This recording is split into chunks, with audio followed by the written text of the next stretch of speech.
Hello, guys. Happy Tuesday. Welcome back to the BlockHash podcast, episode 259.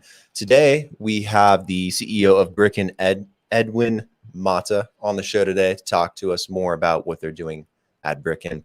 Edwin, welcome to the show. How you doing today, man? Pretty good. Thank you, Brandon, for inviting me to the show to speak a little bit about break-in and obviously blockchain. It's an interesting space, right? Yeah, absolutely. Before we jump into it and start talking about what it is you guys are doing at Brickken, tell me a bit more about yourself. What's your story been like? How'd you get into this space? What did you do before? Give people a little bit of detail. Yes, of course. So basically, I started my journey actually as an M&A lawyer. Now you see me wearing a polo. I Mhm. used to be wearing a suit 24/7. And I was doing some restructuring of companies. So as I started understanding how the corporate world started working. And then we had a client who was in the digital world. They did a electronic signature provider, and he offered me, "Hey, do you want to come here, be the head of legal?" I entered. I started managing the R&D department, innovation. Just I don't know how I ended up there, just in the company itself.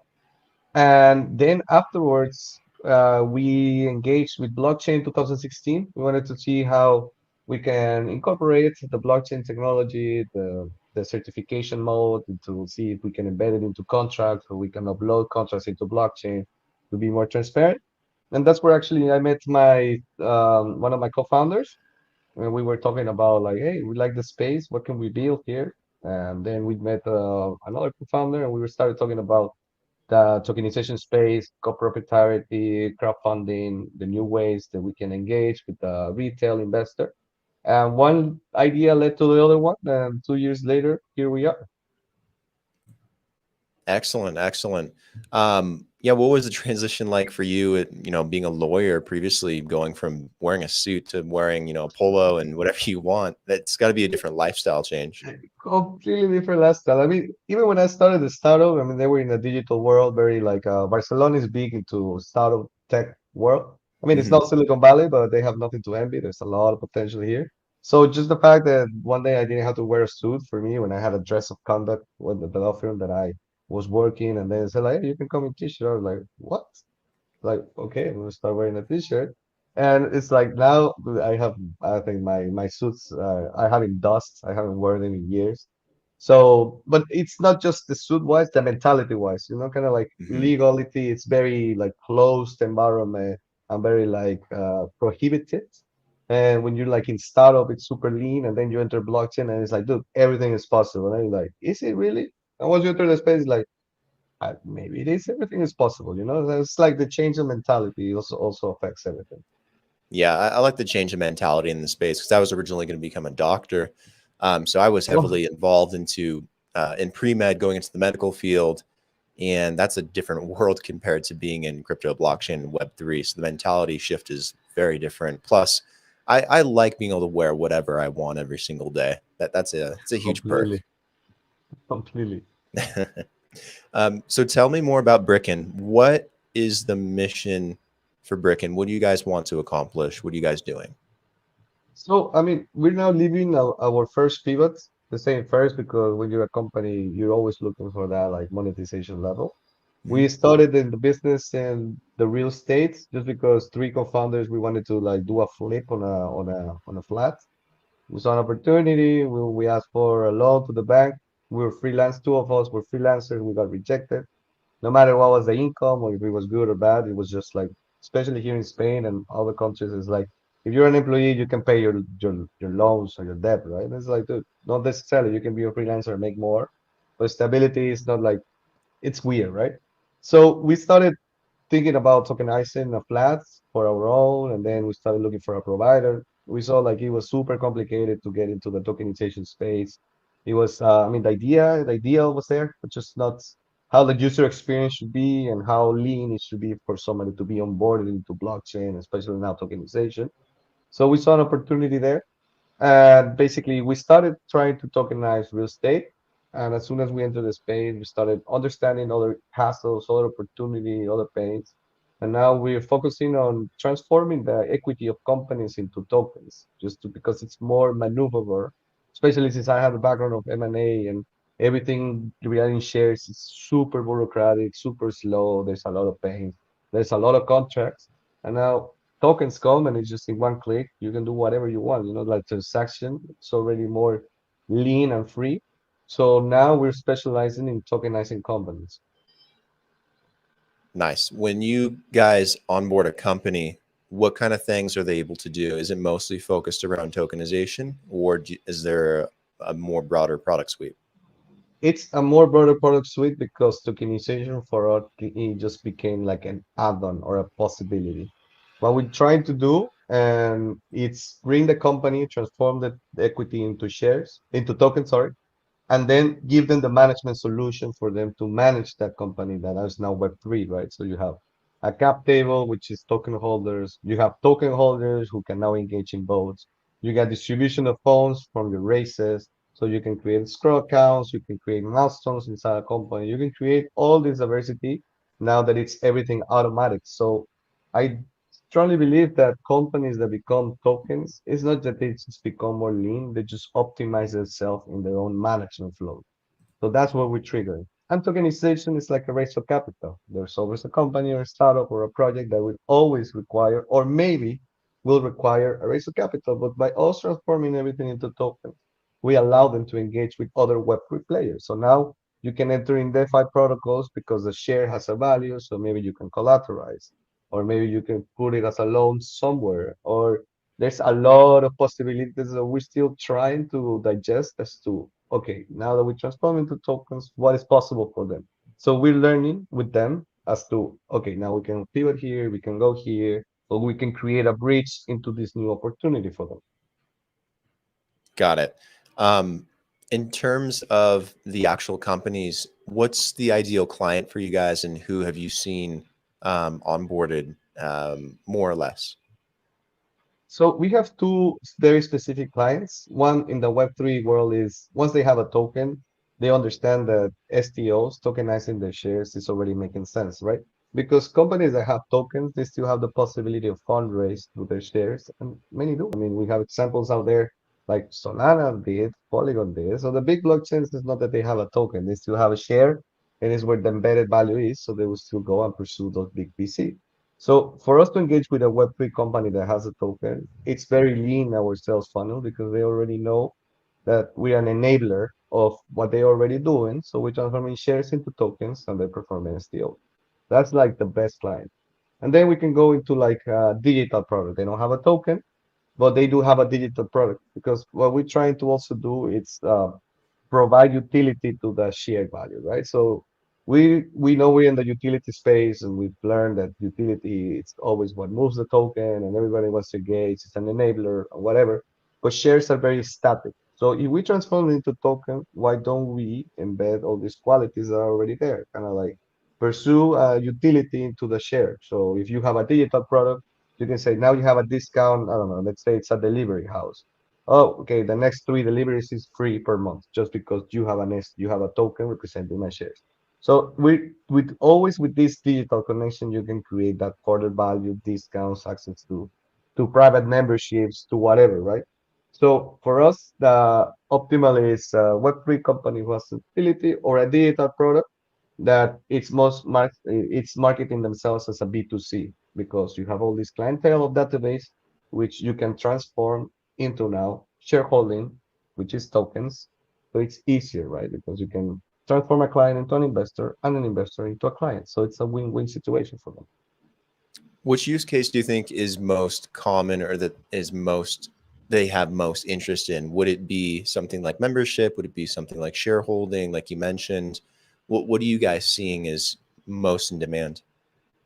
Yeah. So there was a thing in the tokenization space when you mentioned tokenizing, they usually Mhm. come with, oh, you're tokenizing real estate, which is like was the most notable use case, which is like, okay, I have a building, I transform it, everybody owns part of the building and whatnot, right? So it was like the first main use case and it embedded. And now we're saying that, hey, there's other possibilities like the shareholding or future profits and everything. And in the end, I mean, it's just passive income, no? I used to be engaged in conversations where we talk about STO, and they were like, but you're promising just like a 10% interest per year. That's very low. And I was like, I mean, back in the day, like 5, 10 years ago, you used to have one or two or three on your profile. That was a good portfolio.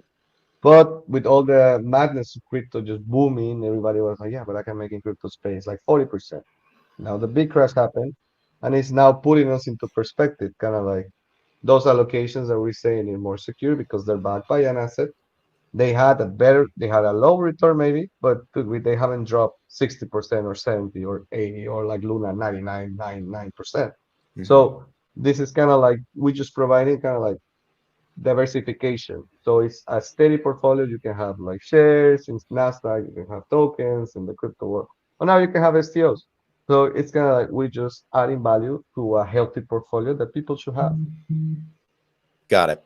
On your website, under products, you kind of break it down into two specific things: C apps and D apps, or caps and DApps, or however it's pronounced.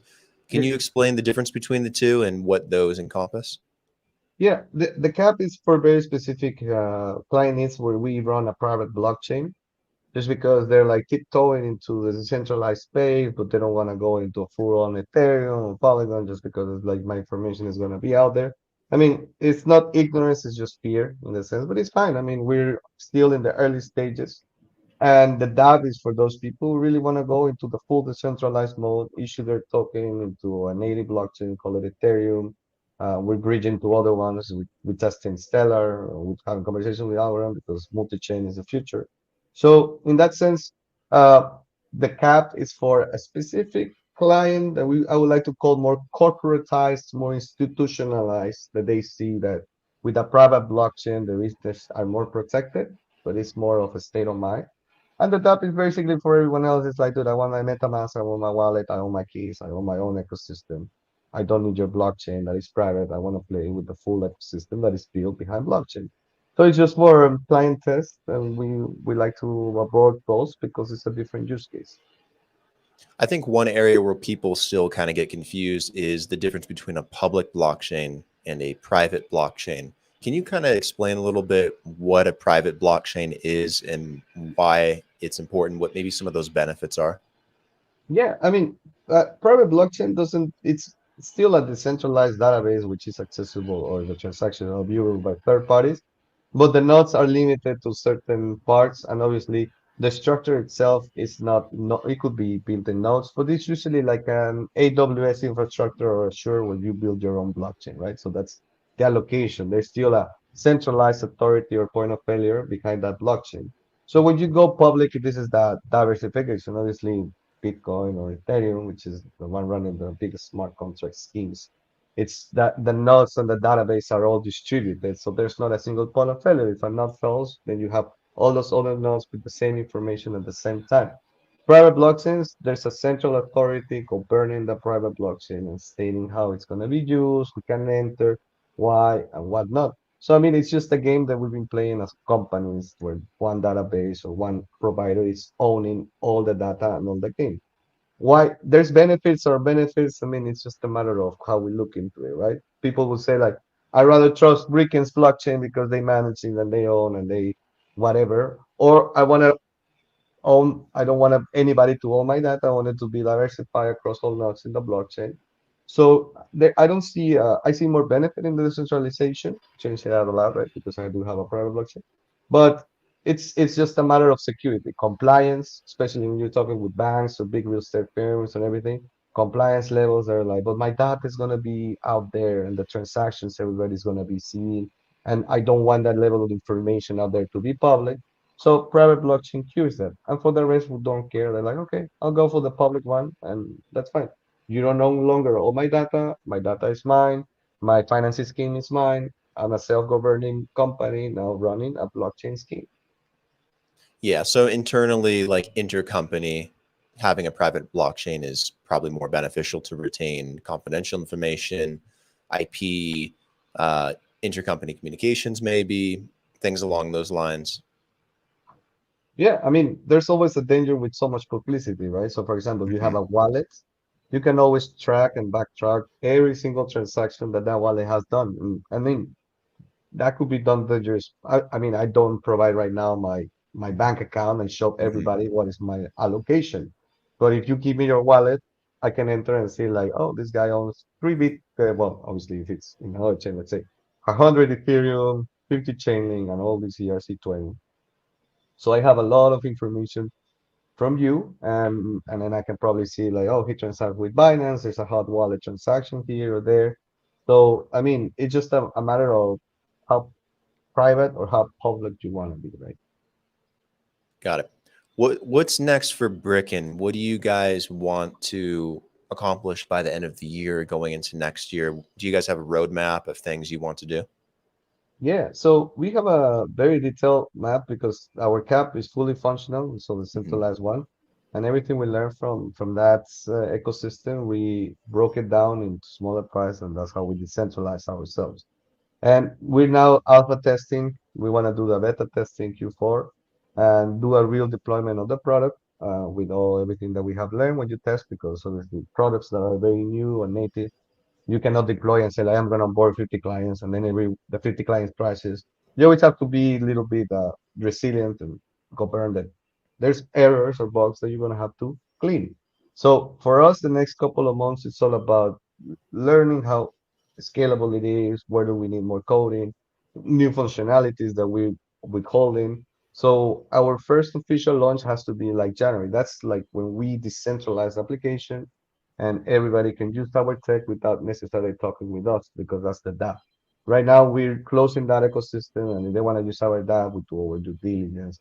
We explain them the situation of the technology, the pros and cons, because it's very early and young, and we onboard them as an alpha tester with the conditions. But for us now in January, it has to be like, you want the tech, here it is, create your login, create your user, don't speak to me, all my fees are embedded in the smart contract.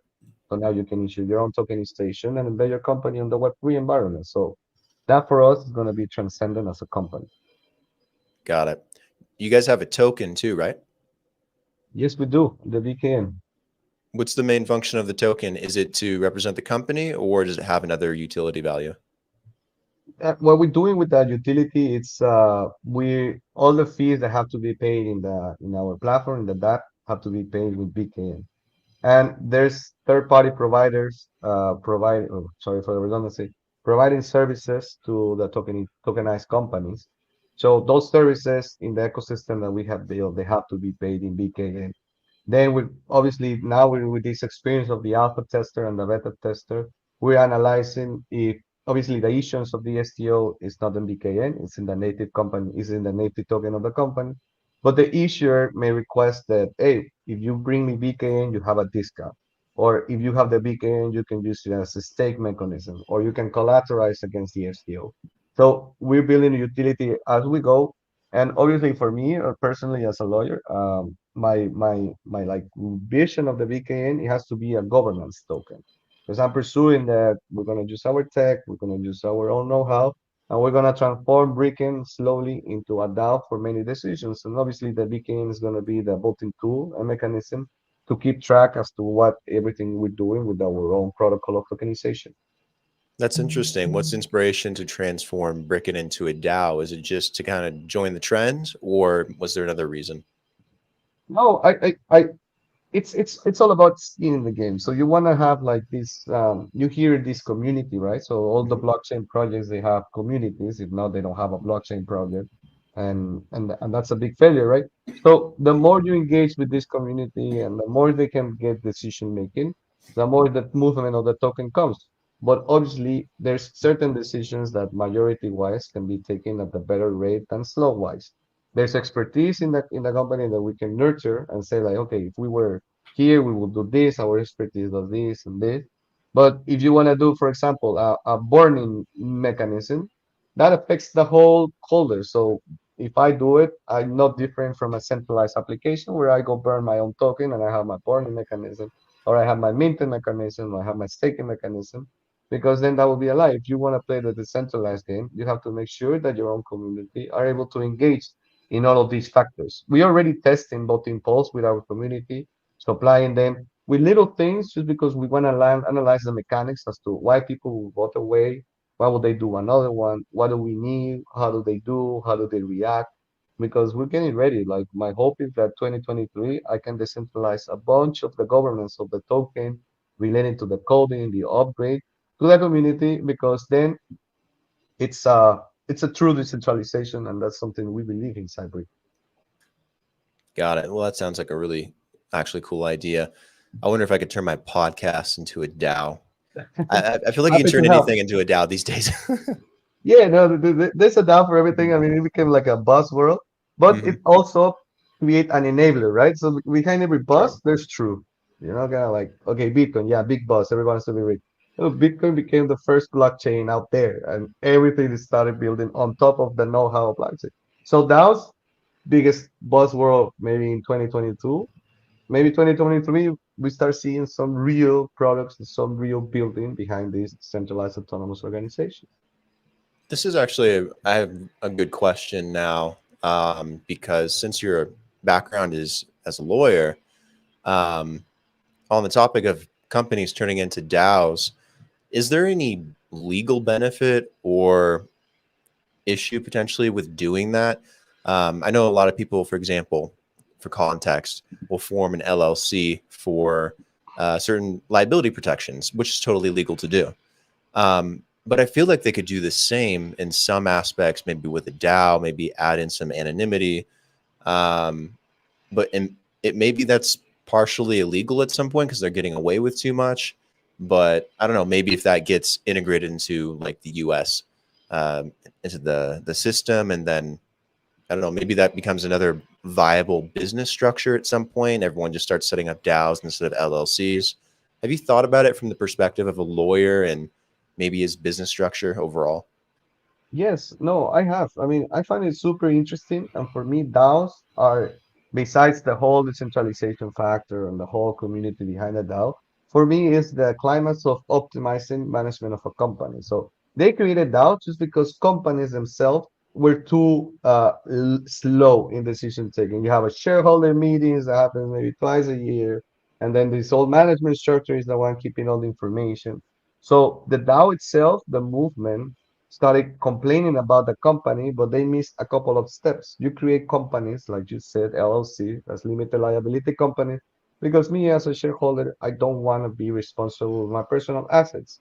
Something DAOs are failure because they're like, we're not going to build a company. We don't care about company. We're company less. But then, like you said, we have these founders of DAOs with like, okay, guys, we're going to create a DAO, but us, we're going to engage with the decentralized automation through an LLC because I don't want my assets to be touched, but they don't provide this information to the DAO believer, right?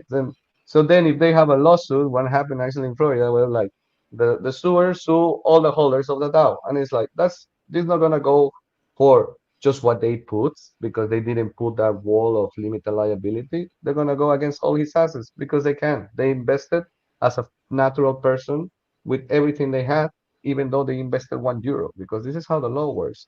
So I do see like DAOs being the optimization like climax of how companies should work.